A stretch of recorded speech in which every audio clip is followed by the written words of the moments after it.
Mediterranean. I bet y'all looking at me like Super Ramen. What the heck? Yeah, I bet y'all looking at me like, how do you do that? And I just not noticed that. I just not noticed I can change my characters. I never even knew. Oh my god.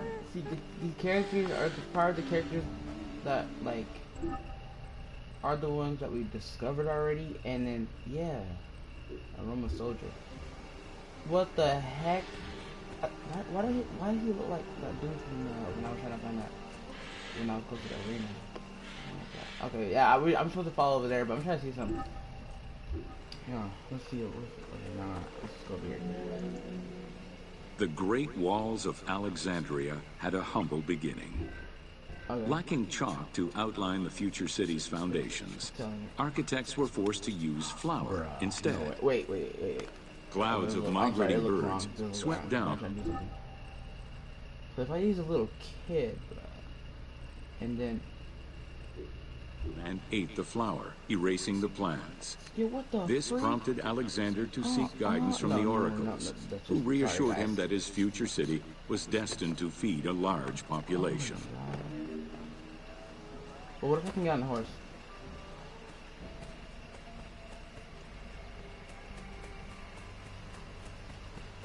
I can. Wow. Wow. This is still him, but like, duh. Huh? What? The heck? Whoa. Oh, I think it's like his, like, biome. Like that one place. Okay, I already got his suit. Okay, so now, oh god, who's this? Forgot. Oh no, oh that's the daughter.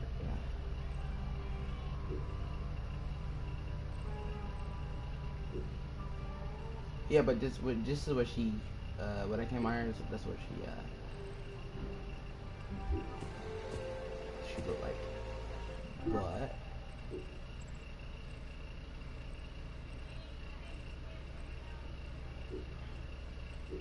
yeah, I'm gonna be the son of Excavations led by Mahmud Bey el-Falaki in the 19th century revealed that the wall enclosure measured approximately 5.2 kilometers in length and 2.2 kilometers in width. It was roughly 9 meters in height.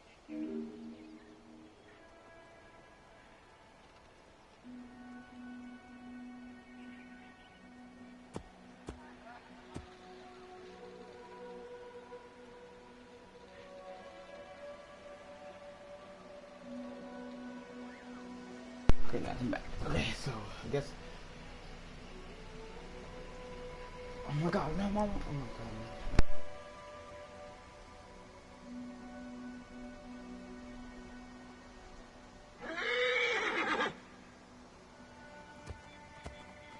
Okay, I'm back. Alright. So. Here we go over here. Yeah, so we technically like looking at the whole entire map, I guess. These formidable ancient walls would resist a number of attacks, including fending off the king of Syria in 169 BCE. It wasn't until 295 CE that they eventually fell to Roman Emperor Diocletian, and this only after 8 months of relentless assault.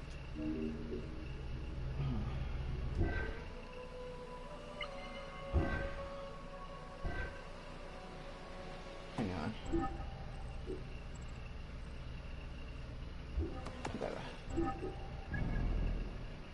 Let's see, we have to discover a lot if we try and do all that.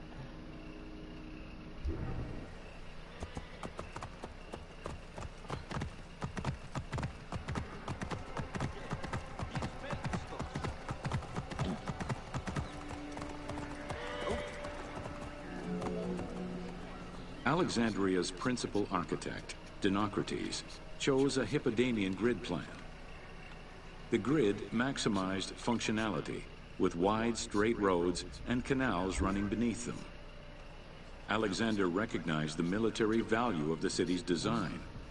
The wide, parallel streets gave him optimal surveillance of the city, while allowing the unobstructed flow of troops. Can't come back.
Alright.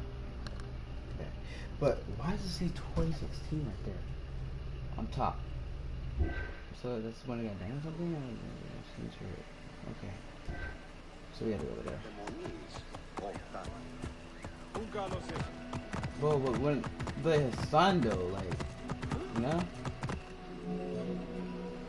A central corridor ran from the Mediterranean's north. Hang on, I have to pause this. The heck was that? Alright, I got to change this up.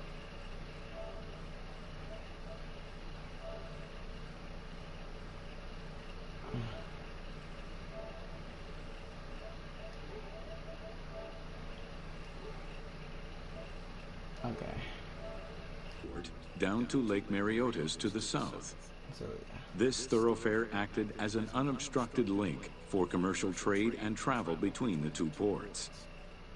Many of the streets were bordered with grand buildings and parks, including Canopic Street, with its impressive gate bordering the eastern end. where we at right now?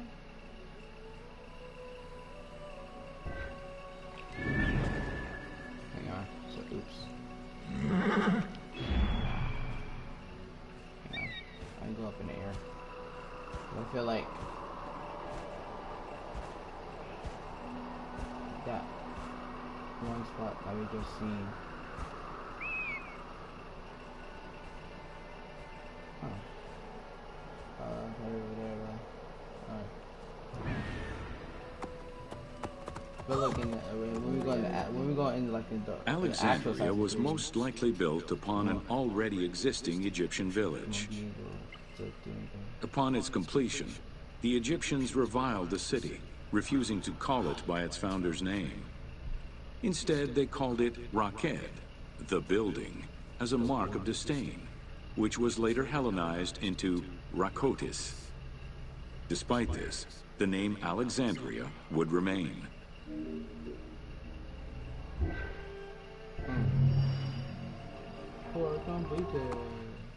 What? What? You can explain when you get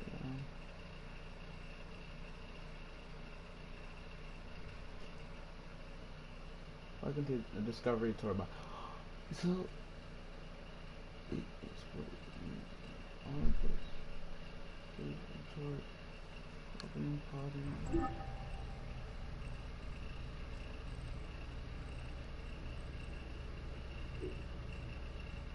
you know what? I probably need to do the Egypt because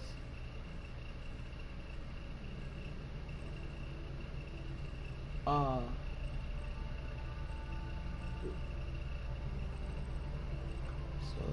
I did the Alexandria and there's another, supposed to be another one, blah blah, 22. I mean, oh heck. So the Egypt one, it's like, oh, the mummies. I need the mummy, yeah. Because I can find those things, I can get that new skin. Well, not new skin, but it's something like that.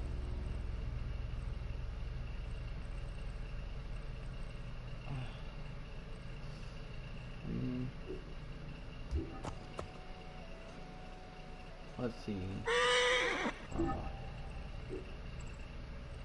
Okay. Let's do this. Whoa.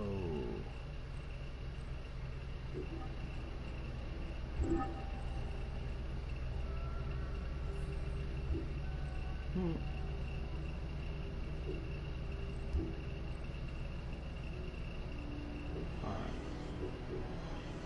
Fast travel there.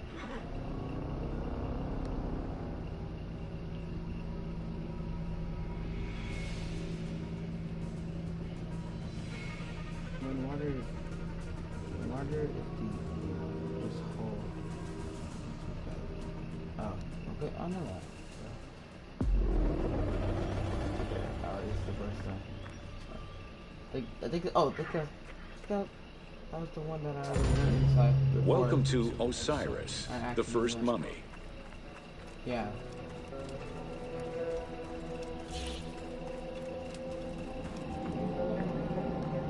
The oldest mummies recovered date from the Old Kingdom, though Egyptologists believe that mummification was in use much earlier than that.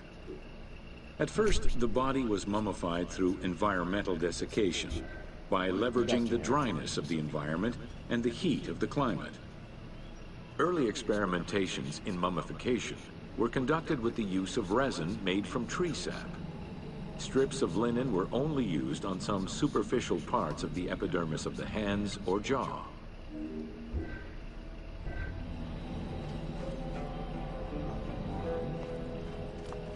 Okay, so I think I need to go back over here though. If I want Ideologically, the will to preserve the body is not explained in any way until 3600 BCE. This is when the Egyptian belief that the body housed the soul was finally documented for modern Egyptologists to eventually decipher.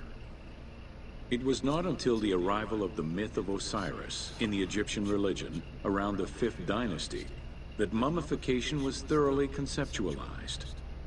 The practice was thereafter grounded in both a mythological and ideological point of view. Yeah, I'm gonna have to probably go back in here. Where is that at? Oh god. That's a little... Wherever this be at.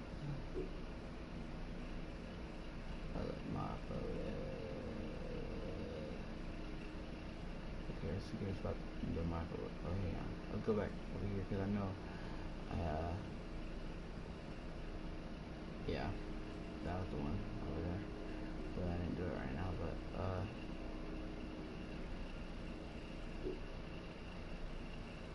oh, but wait.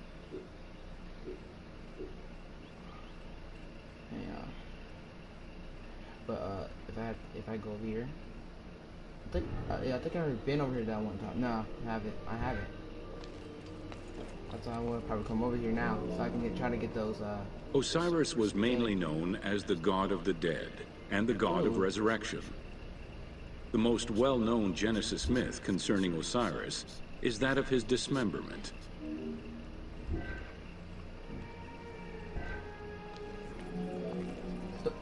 It is Plutarch who gives the most simplified and complete summary of the story. Within Egyptian mythology, Osiris represented the first king to rule Egypt. Jealous of his power, his brother Seth attempted to usurp his throne. After several unsuccessful attempts, Seth succeeded in killing his brother by dismembering him and scattering the pieces of his body all over Egypt. Isis, the great of magic, traveled all over Egypt in search of the pieces of her husband's body. Yeah, I heard this before. After a long search, she recovered all the pieces save for his manhood, as it was eaten by a fish.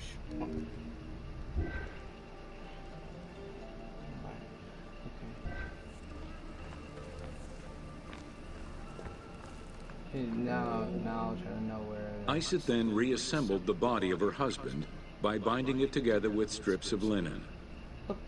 Aided by her sister Nephthys, another powerful magician, they gave Osiris the breath of life. This not only brought him back from the dead, but also allowed him to recover his virility long enough to impregnate Isis, thus ensuring his succession before, once more, dying. Thus Horus was born. I feel like I'll see that same freaking thing somewhere in here. There we go, this is the last one, I guess. The ritual used to bring Osiris back to life essentially depicts how he became the first mummy. It is why, on the sarcophagi of kings, we often find Isis and Nephthys represented as the magicians who restore life to the deceased.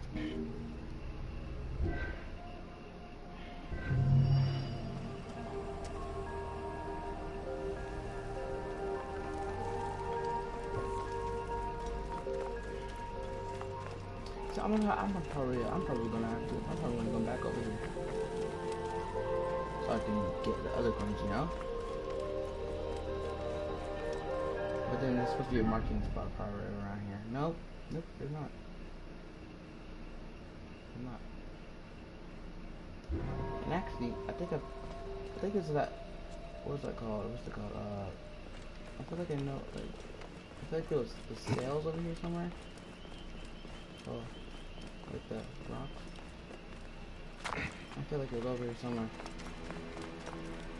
You know. You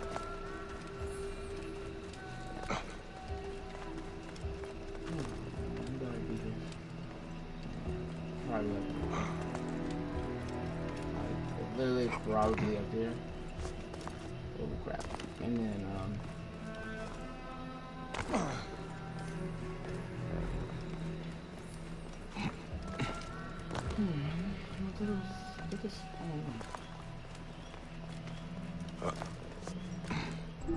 Alright, but we're gonna go back. Going to menu. Power screen. We'll come back to it later.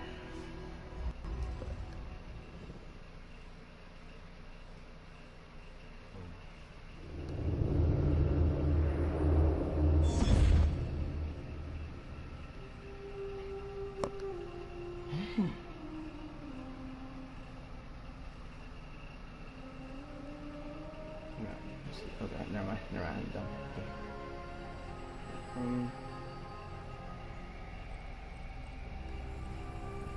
Okay.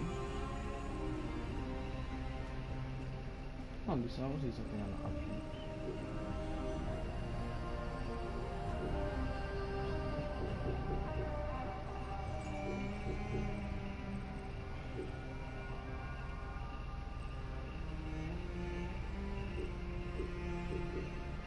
Whatever.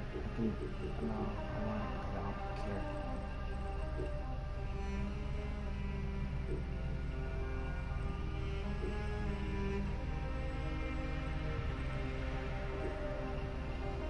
Oh no.